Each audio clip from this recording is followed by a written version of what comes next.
A particle is projected vertically upwards from point O. So let's suppose there is a point O. Very thick.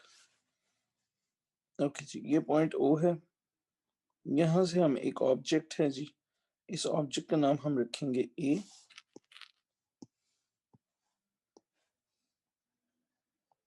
ठीक है, इसको हमने ऊपर की तरफ को प्रोजेक्ट किया,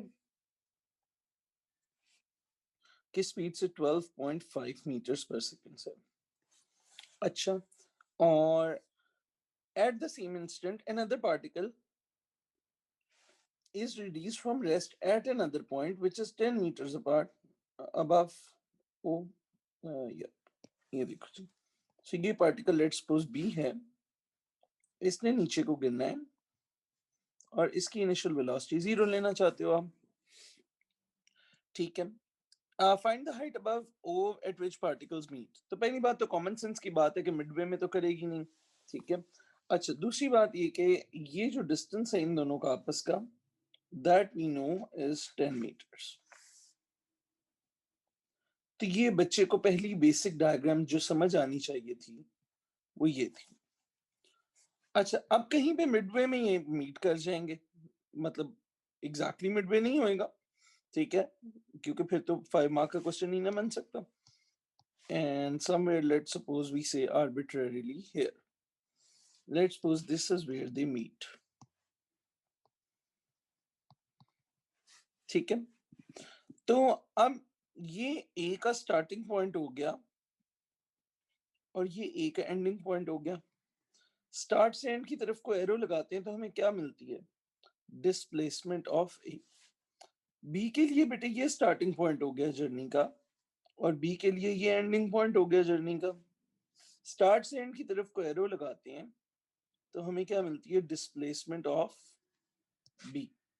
सो डिस्प्लेसमेंट का क्या हमने क्राइटेरिया रखा था? It is the shortest distance between the start point of the journey to the end point of the journey.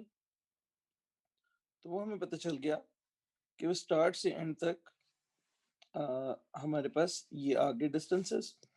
Alright, सो अब सबसे पहली चीज जो मैं आपको देख के एनालाइज करवाना सिखाने लगा हूं, बेटे देखो, can you see the equation displacement of A plus displacement of B should be equal to 10।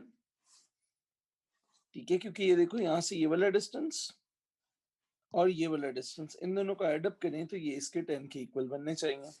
ठीक है, बिकॉज उनके दरमियान का डिस्टेंस था distance of A plus distance of B, that should have been equal to 10।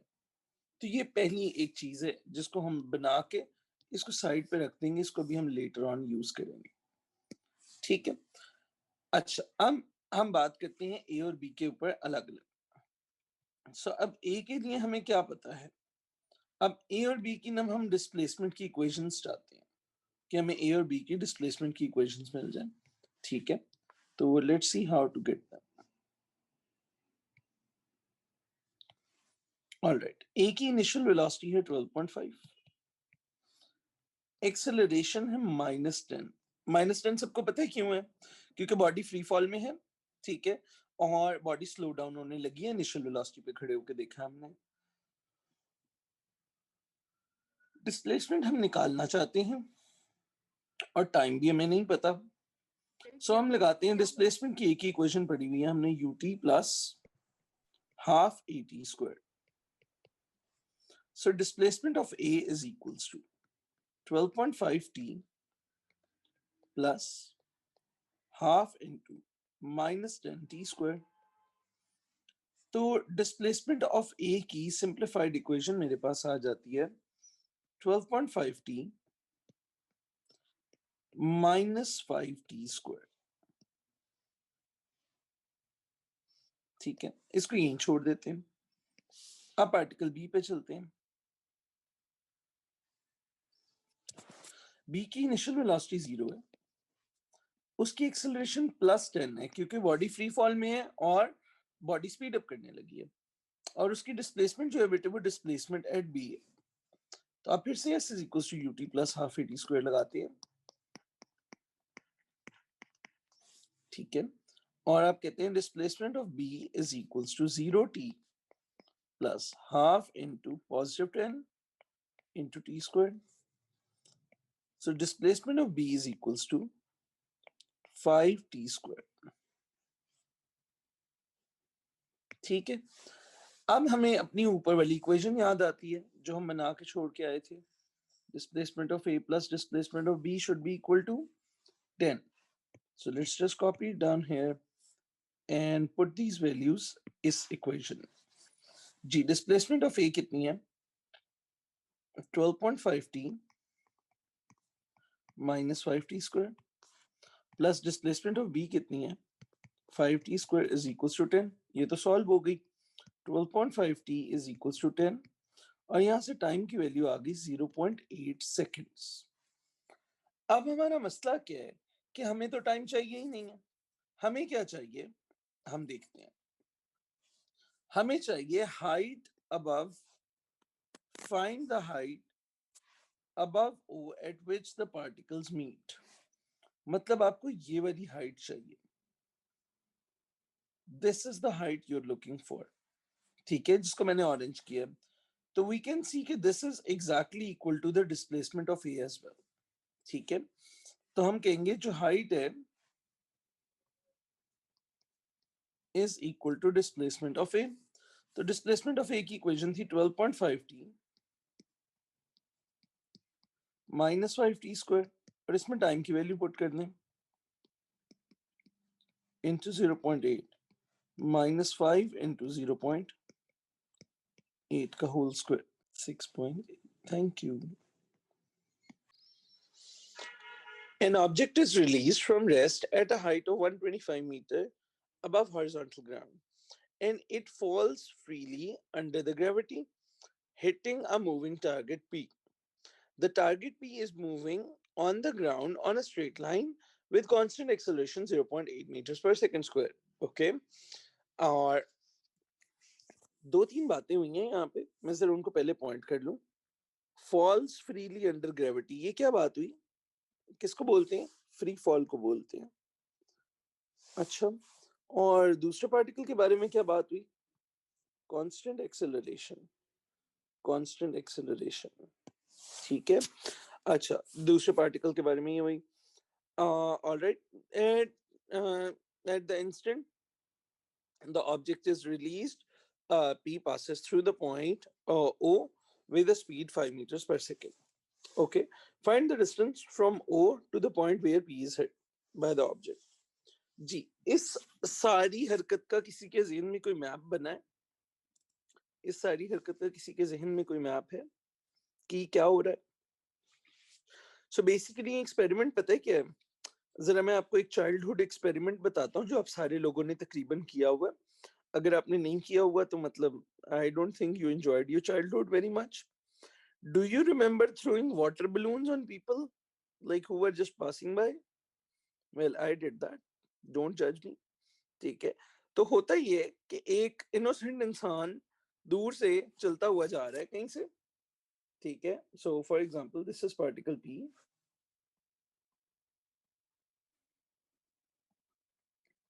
और ये चलता हुआ आ रहा है. ये ओ पॉइंट से पास किया 5 मीटर पर सेकंड से. जब हमने ये ऊपर से एक बलून जो था ये छोड़ दिया नीचे को, initial velocity 0 and this balloon is filled with water and this starts coming downwards. Particle P अपने मजे से चलता हुआ आ रहा है और जिस पॉइंट पे पार्टिकल पी इधर नीचे पहुंचता है उसी पॉइंट पे ऊपर से बलून उसके सर पे गिर जाता है. So it takes a bit of calculation and maths to do this. ठीक है, but since we human beings are gifted with like very nice senses, we can do this like you know mentally अंदाजे से. अच्छा, तो अब ये scenario है कि एक बंदा चलता हुआ आ रहा है, उसके ऊपर से एक पार्टिकल ने गिरना है और उस बंदे ने जब उस जगह के नीचे पहुंचना है तो वो पार्टिकल ने ऊपर से गिरना है. अब जरा सिनेरियो, इस पूरी स्टोरी को सुनने के बाद अब जरा सिनेरियो दोबारा पढ़ना. An object is released from rest at a height of 125 metre. ये वो ऑब्जेक्ट है जो कितनी हाइट से रिलीज करेंगे? 125 metre. And it falls freely under gravity, hitting a moving target P. ये moving target P जो गुजर रहा है भाई, इसको पढ़ने लगा है ये. The target P is moving on the ground in a straight line with constant acceleration 0.8. Particle की acceleration है 0.8. Okay, fine. G. At the instant the object is released, P passes through the point O with a speed 5 meters per second. तो ये O से गुजर रहा था 5 meters per second पे, जिस टाइम पे हमने इसके सर में ये ड्रॉप कर दिया. ठीक है. Find the distance from O to the point where the point P hits the object. अच्छा, अब आपने करना क्या है? आपने ऑब्जेक्ट के लिए अलग से डेटा इकट्ठा करना है और P के लिए अलग से डेटा इकट्ठा करना है. ओके. ऑब्जेक्ट में बेटे इनिशियल वेलोसिटी है 0. एक्सेलरेशन क्या लोगे, +10 या -10? अच्छा, अब डिस्प्लेसमेंट देखो भाई, क्या लिखोगे? डिस्प्लेसमेंट ऑफ ऑब्जेक्ट देखो, क्या लिखोगे? 125. 125. Is it positive or negative? The main question is that. Positive. क्यों? क्योंकि क्योंकि स्टार्ट से एंड का एरो आप किधर से किधर को लगा रहे होंगे, ऊपर से नीचे की तरफ को. तो डिस्प्लेसमेंट का एरो नीचे को लग रहा है, इनिशियल वेलोसिटी का एरो भी नीचे को लग रहा है, तो इसलिए आपका डिस्प्लेसमेंट जो है वो पॉजिटिव रहेगा. बहुत सारे लोग गलत रट्टा लगा के बैठ जाते हैं कि नीचे को हो तो डिस्प्लेसमेंट शायद नेगेटिव लेते हैं क्योंकि सर ने तब नेगेटिव ली थी. ऐसे बिल्कुल भी नहीं है. डिस्प्लेसमेंट का प्लस माइनस इनिशियल वेलोसिटी के एरो की डायरेक्शन के साथ कंपेयर करके निकलता है. And we want to see what how long did it take. ठीक है, ऑलराइट. क्योंकि देखो, जितनी देर में ऑब्जेक्ट ऊपर से नीचे पहुंचा, उतनी देर में पॉइंट ओ से जो पी है ना, वो ओ से इस पॉइंट तक, let's call this point x, वो ओ से एक्स तक पहुंचा. ठीक है, तो हम टाइम निकाल लेते हैं. तो हम कहते हैं s is equal to u t plus half a t square. ठीक है, s is 125 is equals to 0t plus half a is 10 t square. 25 is equals to t square. t की वैल्यू आ गई 5. So now we know कि time exactly कितना लगा. Time लगा exactly 5 seconds. ठीक है, I think I did this right. Yeah, I did this right. Ji.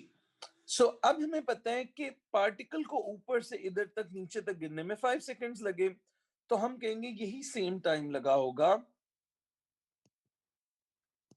Time for P is also 5 seconds, क्योंकि वो स्टार्ट भी सेम टाइम पे हुए थे और वो उसको हिट भी सेम टाइम पे कर रहा है.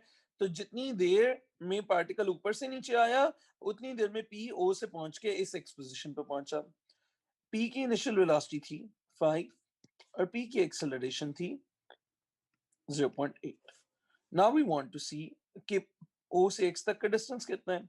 So displacement is equals to ut plus half at square. So displacement traveled by P will be initial velocity थी 5, displacement था t था 5 plus half acceleration is 0.8 into 5 squared. Okay, ये आ गया बेटे 35. अब जरा सुनो. अच्छा, रबी ने एक क्वेश्चन पूछा है, बड़ा वैलिड क्वेश्चन है, कि जब मैंने पहली वाली कैलकुलेशन की है तो मैंने उधर से टाइम क्यों निकाला है, मैं वहां से फाइनल वेलोसिटी निकाल लेता. तो रबी द पॉइंट इज कि क्वेश्चन गौर से पढ़ो. जिस पॉइंट पे पार्टिकल चलना शुरू हुआ है ना ऊपर से नीचे की तरफ को, उसी टाइम पे पी ने यहां से आगे को 5 मीटर्स पर सेकंड से क्रॉस किया. तो जितना टाइम यहां से यहां पहुंचने में लगा, वही एग्जैक्ट टाइम इसको ऊपर से नीचे गुजरने में लगा, गिरने में लगा. तो the thing that we knew was कि जितनी देर ऑब्जेक्ट को ऊपर से नीचे गिरने में लगी, उतना ही एग्जैक्ट टाइम लगा हुआ है पी को ओ से इस एक्स पॉइंट तक आने में. तो that is why I calculated time, so that मैं उसको दूसरे वाले टाइम के इक्वल पुट कर सकूं. बिकॉज अगर मैं फाइनल वेलोसिटी बलून की निकाल लूं, तो दे आई हैव नो गारंटी कि इस पर्सन की भी फाइनल वेलोसिटी उस टाइम पे वही होगी.